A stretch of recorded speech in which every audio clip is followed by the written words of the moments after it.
ownership of the project.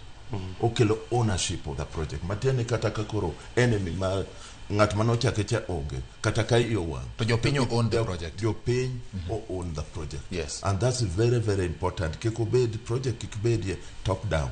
But jopiny nyaka own the project. Kaki say own the project. Ingenja piny gima yudo ni en ngat moro ma nyalo wang sasa makata gima berne to chuo ketho. To ko own up ichwe.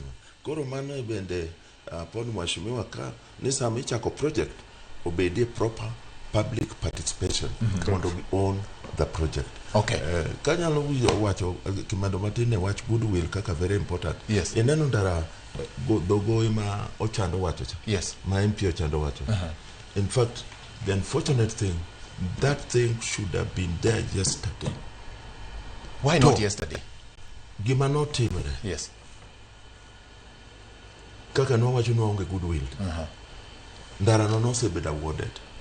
Long time around 207. Not 207. Yes. Around 2013, 2014. Contractor was on site. Because no kwana serikali, they cancelled the project. As simple as that.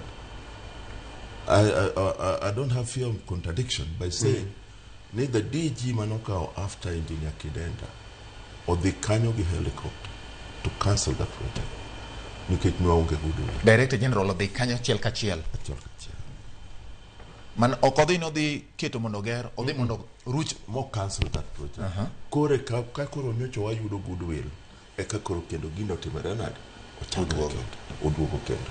And thanks to the atmosphere manitie sani, we hope ne kataka onge gima nyalo timre market that project.